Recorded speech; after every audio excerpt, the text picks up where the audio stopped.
That was a long time. It's been in the military. So did you go to school at Cedar Ridge? Yes, yes, Can you please tell us what yes, school is like? yes. It was a one-room school building. In fact, my dad went to it. So it was just an old one-room school building, and it had first to the eighth grade there, and one teacher. And that's where I went through the first 8 grades. What was the name of your teacher there? Do you remember? Gertrude Wilson. I'll never forget that lady. Gertrude Wilson. Why will you never forget her? Uh, she was just my idea of a teacher. I mean, and still, nobody can take her place there. So what was the racial makeup at Cedar Ridge? We was all African Americans, all of us. How about the teacher? Same. She was same. Do you know who your grandparents were? Yeah, Jacob and Manzelma Dalton. They, I'm trying to think where they were. I have no idea where they were born or raised. And those are your maternal or your paternal grandparents? Paternal grandparents. Do you know your maternal grandparents' name? Okay, let's see, on Dad's side, that would be Joshua, I think is Chandler, and I can't think of his wife's name. How many brothers and sisters did you have? 5 sisters, 4 brothers. And where do you fit in that lineup? I'm next to my sister's the oldest one, and I'm next to her. Okay, can you give me the names of your brothers and sisters? Okay, Naoma, naturally myself, Daryl, Loretta, Yvonne, Vicky. Did I mention Naoma? Okay, I think I got them all. And are you married? Yes, I am. And what is your spouse's name? Nora F. Chandler. And do you know her maiden name? Yeah, it's Nora F. Walker. Where was she born? Here in Zanesville. And do you know her date of birth? Yes,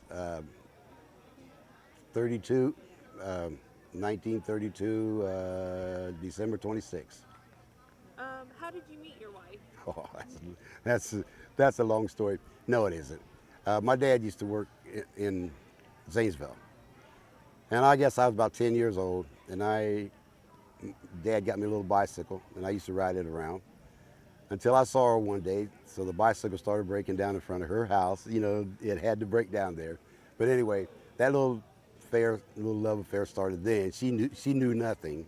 I was the one. How old were you? 10.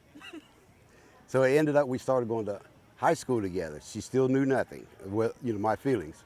Well, we rode together in the same car. You know, going to high school, last high school, and she still knew nothing. It wasn't until I was in the military that I actually, you know, expressed my feelings, and she just didn't know what to say. So, needless to say, shortly after that, we were married. Where did you guys marry? In Zanesville. What year? We had our 50th wedding anniversary a month and a half ago. So, what year was that? I'm not sure. 50 years 50 years ago? ago. Oh, so 66? That sounds about right. Okay. It's 50 years ago, 2 months ago. Oh, so actually 56. 56. Right, 56. 1956. That's right. Okay. And were you guys married in a church? Where did you guys get married? In our minister's home. It just her father stood up with her, and that was about it. And do you remember the name of the minister? What was the minister's name? Reverend Tate. Reverend Tate. And how many children did you and your wife have? 4. 4. We had 4. And what are their names and dates of birth? Okay, Dave Jr. You're asking me the wrong thing. Dave Jr. is the first one, and right now he's 50. The next one is Randall E. Chandler, 47. Jennifer Leanne Chandler, she's deceased now. She would be 41. And then I have the baby is Jessica Chandler, and she's 29.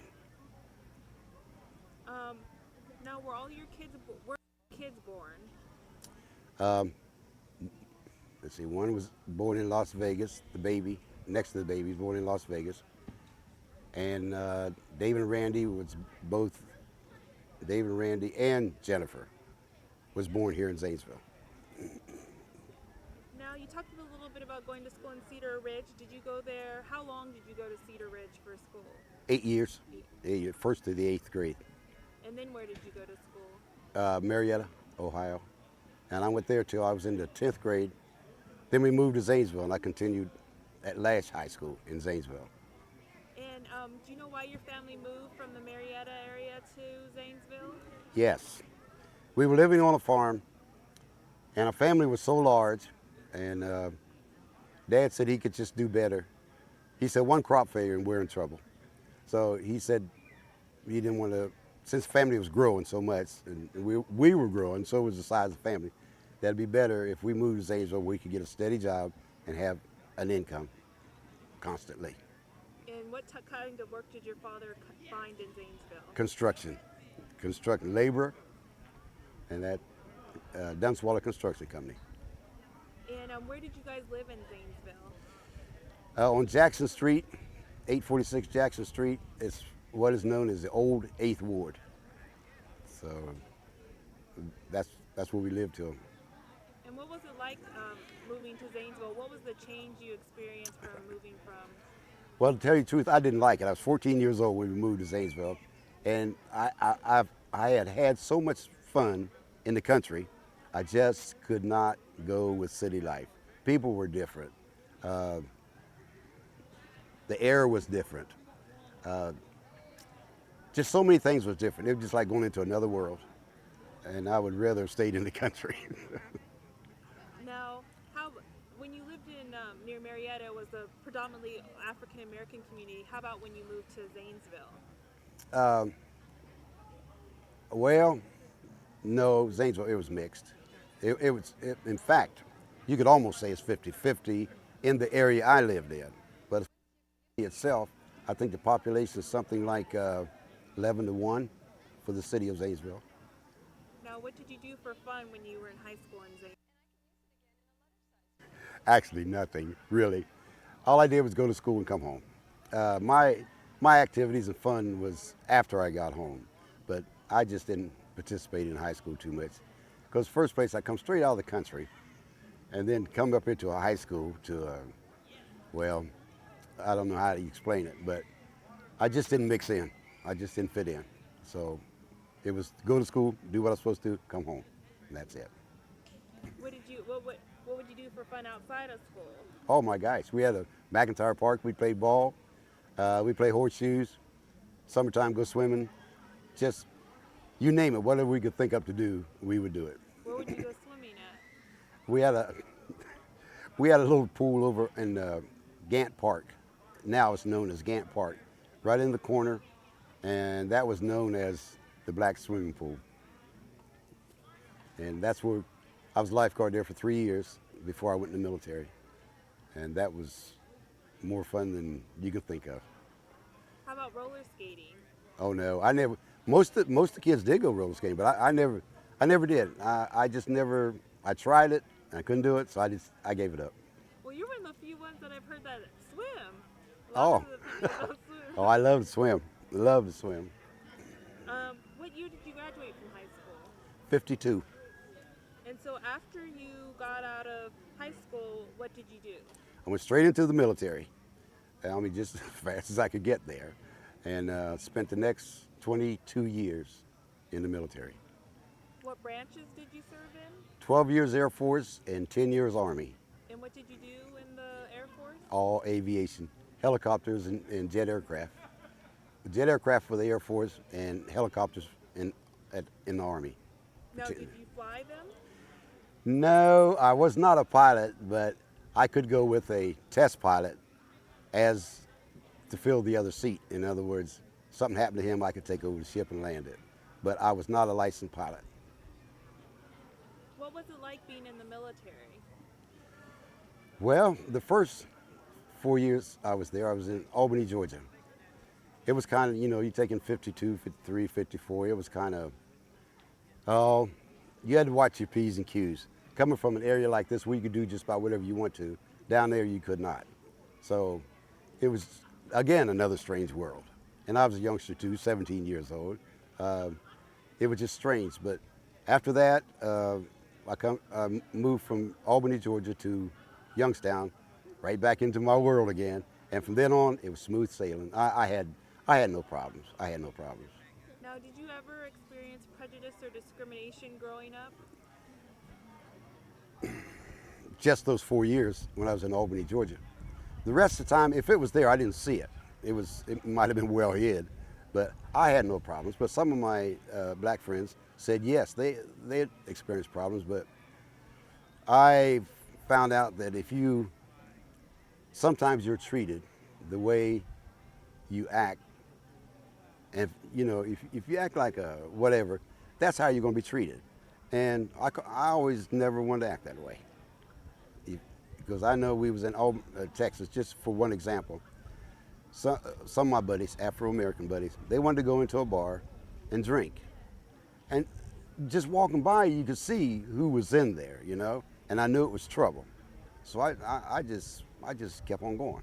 And yes, before the night was over, they were all in jail, and they knew that before they went in there, So it's just a matter of the way you act. If you go in there like you own the place, you're going to be in trouble. So what did you do after you got out of the military? Okay, let me see. After I got out of the military, I took 3 months off. Then I took over as director of the community center here in Zanesville, executive director of the community center. And I was there for 9 years. What it is, it's young kids. We have programs set up for them, like Each One Teach One and things like that. Just a place for young kids to go. And we had memberships. We kept price real low so we could get all we can get in there. And we had sock hops and stuff like that. It was just a place for young kids to go. And what years did you work at the community center? So I got up 52. Second half of 52 until 61. No, I'm sorry, 72. I got out in 72. Second part of 72 to 81, 1981. And then what did you do after that? I went to Newark Air Force Base to the Aerospace Guidance and Metrology Center, and I worked there for the next 11 years, and I retired from there. Now, were you involved in any of the military conflicts that took place during that time? Oh yes. I got in on the very end of the Korean War. I never actually was in combat, but the whole year I was there, we was constantly in a dangerous situation. It could just erupt just any minute, and no more people than we had, it would have been all over for us. But then I was in the Vietnam War. I was there twice, and 13 months each time, and that is definitely a danger zone.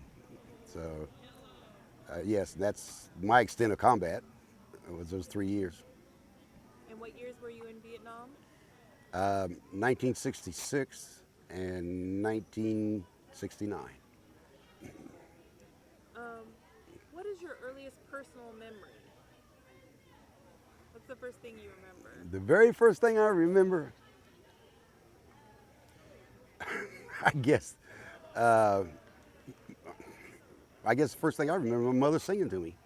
That's about the only thing I can go back that far. I can barely, I can remember that, but. Uh-oh, it just fell off.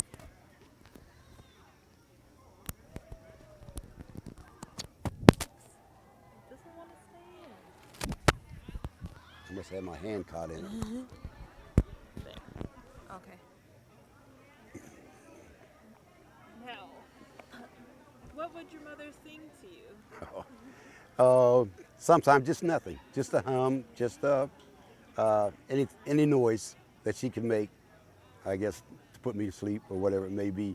It was not necessarily a song, but she had hundreds of them that she would sing, but it wasn't necessarily a song. It was just humming or anything. Was growing up, what role did music play in your household? Very little, very little in my house. You mean in my family, mom and dad? Uh, None of us actually took any music, no music lessons. I mean, we were singing in church, but nobody learned to play the piano.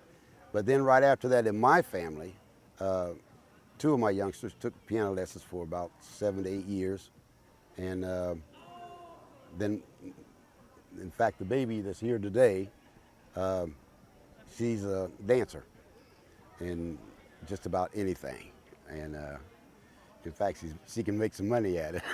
That's what I call it good. But as far as music, an instrument, no, we just never got interested. Now, what type of music did you listen to growing up? I guess that would be what is it? They call it R&B. That's about the only thing. Randy's Record Shop. That's something that you probably never heard of, but that's something we all listened to for 10 or 15, 20 years. Randy's Record Shop, and it was just good music that you could, good soul music, and you could understand what they were saying. That's the kind of music that I listen to. Um, Now, can you explain a little bit what Randy's record shop was? Was it a Out of Galveston, Tennessee, and it went out on the air every weekend, Friday and Saturday nights. It came on the air about 9 o'clock, and everybody at 8:45 positioned their cars to where they could hear this. It was all the latest, I guess, R&B records they called them then. Fats Domino, some of those kind of people. Mostly my race, and there were some beautiful songs back in those days.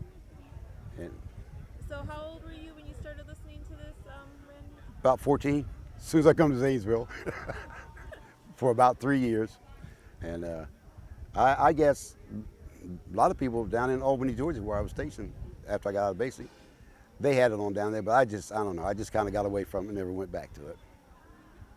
So you mentioned about listening to radio. How old were you when did your family listen to the radio? Yes, I was about, I'd say 5 years old, because I know when we got our first radio. I was about 5 years old, and the whole family. That was just a family thing, and it started at a certain time, and at a certain time it just went off. And a lot of times you could change channel, change station, but you couldn't get anything. But we did. We listened. It came on a certain time after we got our work done, and then a certain time it was off. Good thing, because we had to go to bed anyway, and that was about it. Do you remember what were some of the shows you'd listen to? I Love a Mystery. That was one. Amos and Andy, and I'm trying to think of some of the other ones.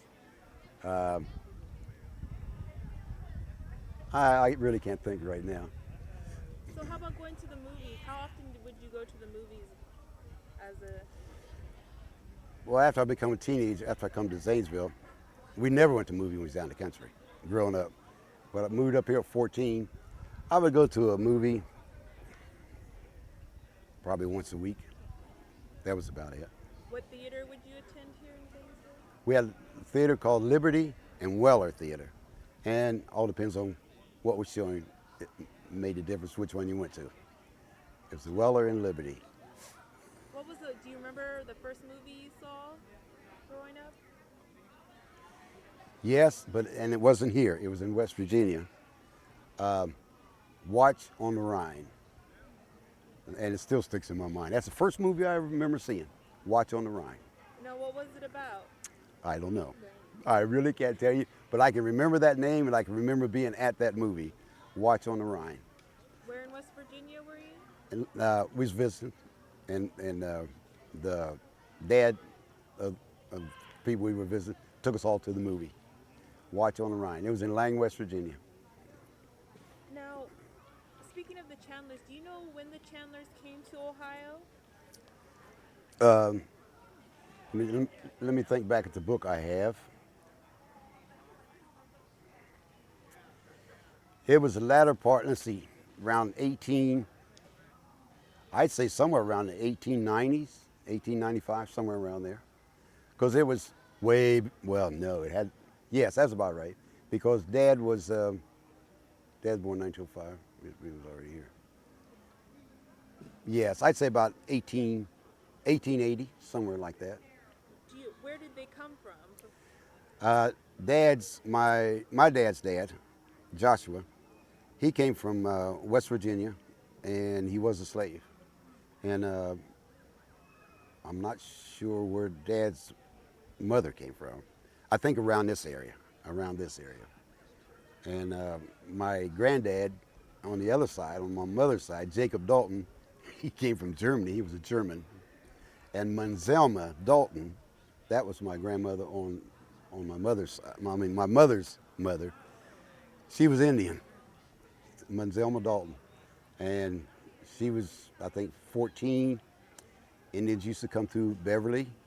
And I guess Granddad decided he wanted to marry somebody, a young lady. So he married Grandma, and she was 14 years old. That's what they tell us. Now, you said your grandfather on your father's side was a slave. Did you ever hear about his experiences or slavery? No, I never knew him. I never knew him. He died kind of early, and I never knew him. And but I've never. There was only 2 or 3 of my relatives that were slaves, and I've never really heard any of them say anything bad about being in slavery. But then again, maybe they just don't want to even think about it or anything. Now, you said you have Black ancestry, German ancestry, Native American ancestry. Right. How do you identify yourself? African American. That's how I identify myself. So, growing up, what religion was your family? Do you grow up in the church? Yes, Wesleyan Methodist. And where is that located? On State. Let's see, was it State Street? It's been a long time now. State Street, I think. It's on State Street. Is it still in existence, the church? The church is there, but it's not a Wesleyan Methodist church anymore. They were sold, and then another set of people took over.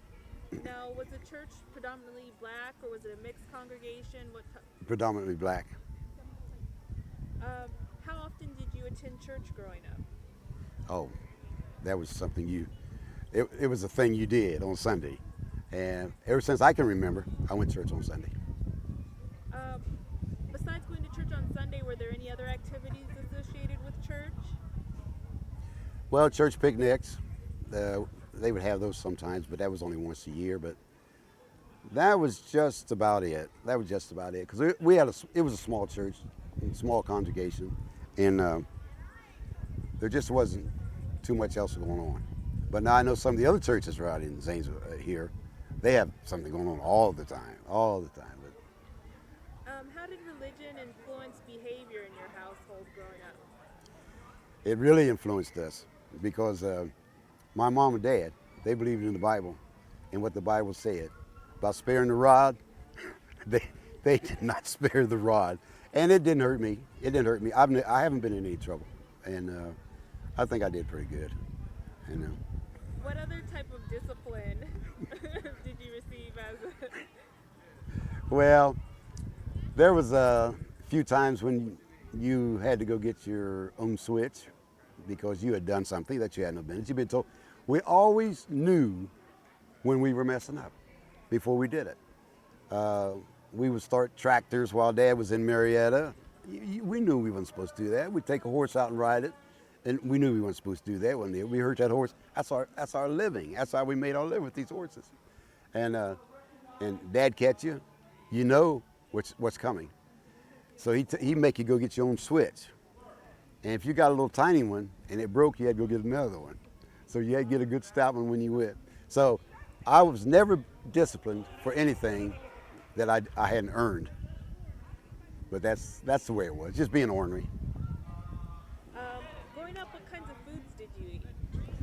Well, we lived on a farm to start with, up to 14, and we raised our own fruits, vegetables, and raised our own animals, cows and pigs and stuff like this. And I think we did pretty good on that side. And but I can't ever remember going hungry, not as long as I was in the country. And then we come to the city, that changed everything. we started going to fast food, grabbing a handful of this and run, not eating, not sitting down at the table. But in the country, that was just the thing you did. You ate breakfast, dinner, and supper. But they don't call that nowadays. They call it breakfast, lunch, and dinner, right? I still don't call it that. It's still breakfast, lunch, still breakfast, dinner, and supper. So, yeah, we did okay. So you talked about eating fast food when you moved to the city. What types of fast food restaurants were there in Zanesville? Let me see, what was here then? You know what? That's been so long ago. I'm 72 years ago, and that was 72 years old, and that was when I was 14. I can't remember what was here then. I don't think we had anything like McDonald's or anything like that, but I can't remember any names. So, till McDonald's did come to town, then I now remember all of them, but then nothing. So, growing up, your father worked. Did your mother work outside of the household? No, Mom never did. It was a thing that, in a way, Dad didn't believe in that. Excuse me. At the time, it was like Mom stayed home, kept everything up. When I can't make this living, I'll let you know. So that's the way it was, and worked out fine. Now, when did your father pass away? That was 90. He was 94. Dad's been gone about 6 years. Yeah, just about 6 years. How about your mother? Oh, she died early of cancer. She was 66, so she's been gone now about 30 years. What type of cancer, if I may ask? Well, I'm not sure exactly what type cancer, but in the stomach. Now, what are some illnesses that people suffered from in your family? Okay, high blood pressure. That's a thing that's in our family, but that's easily controlled. And even I have it, and I haven't taken a pill in a week, but still, they say I'm supposed to take it, and I don't go along with that. Anyway, that's something else. But what gets in our family is that sugar, diabetes. Two of my brothers and sisters, they're diabetics. And I think one more is getting ready to come down as a diabetic. And that's just about, as far as heart attacks, stuff like that just doesn't run in the family. But diabetes does. Now, do you suffer from diabetes? No. So, growing up, how was illness treated in your family? Not those like diabetes and cancer, but how about like colds and flus and different things? Mom always took care of those. Mom and my grandmother, they knew all the little cures, things you did, things you don't do, and we come through real good. Now, what were some of those cures that they used? Excuse me. Like for colds, you used to drink sassafras tea, mustard plasters, put on your chest and your back. Trying to think of some others. I just can't think of any more right now, but hey, whatever was wrong with you, they said they had a cure for it. So, and it must have worked. We're still all here. So usually illnesses would be treated by the family. Oh yes. Unless you broke a bone or something like, then you went to Marietta to the hospital. And we had a family doctor, but something like that, you go straight to the hospital. But just plain old illness, even cuts. If they weren't too serious, they were handled at home. How about growing up, did you have indoor or outdoor plumbing? At first we had outdoor, well, down the country we had all outdoor. Moved to Zanesville, I was 14, I think about 15, 16. That's when we had inside plumbing. How about electricity? Yeah, we had electricity when I moved to Zanesville, but we didn't in the country until I think about the last 2 years I was there, when I was about 12 years old, is when we got electricity. So what would you use before getting electricity in the country? Oh, candles constantly, and lamps. We had oil lamps. That was the main source of light. It was oil lamps. Had just about one in every room, and we did fine. We could study by them, So we did okay with that. earn money as a child? Were there ways that you could earn money as a child growing up? Not really, not the way we worked down in the country. We would go to school, ride a school bus about 8 miles, then ride the school bus back 8 miles. Then we had chores that had to be done in the evening. When our day was over, when we finished this, our day was pretty well over. After you get your lessons, because the next day you started again, because them same animals had to be taken care of, fed and all this stuff. So there really wasn't time to go work for anybody else. You know, that was it. But after we moved to Zanesville, a different story. Yeah, we could, at 14, I could have made all the money I could make if I would just go and do it, because there's always something to be done. Nothing else, go cut grass. And I did a lot of that too. But there was other jobs to be had if I just went and did it. How old were you when you started doing chores on the farm? I'd say around 11, 10 or 11. Now, when you say chores, I mean, that's actually being responsible for an animal. But before that, I could always bring something to Dad, or I could go move something or fill this up with something, you know. But actually being responsible for an animal, I would say 10 or 11. And that means feed this cow, put stuff down for her to lay on, actually milk this cow, you know. And actually being responsible for an animal. I was about 11 years old.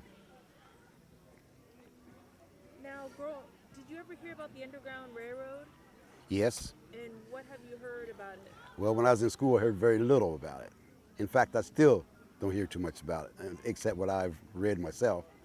I knew what it was or what it was for, but that was something that it's just now being brought up again.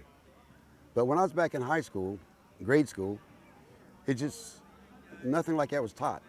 Only thing was taught that I knew of was that there was slavery and there was slaves, and it didn't say how they were treated or nothing like that. And as far as them mentioning Underground Railroad, no more than they mentioned, I thought it was railroad run on the ground, you know, because no, I'm being funny on that one. But no, it never was taught. And I'll say this, and then I'll get off of that question. Nothing that the black man did was not in my history book. Now, I don't know if it was in somebody else or not, but it was not in my history book. So that's all I'm going to say on that. So do you know of any of your family being involved in the Underground Railroad or freeing slaves? No. Before we end this interview, is there any stories that you'd like to tell me that I haven't asked, or anything that you think is important that we know about African Americans in this region?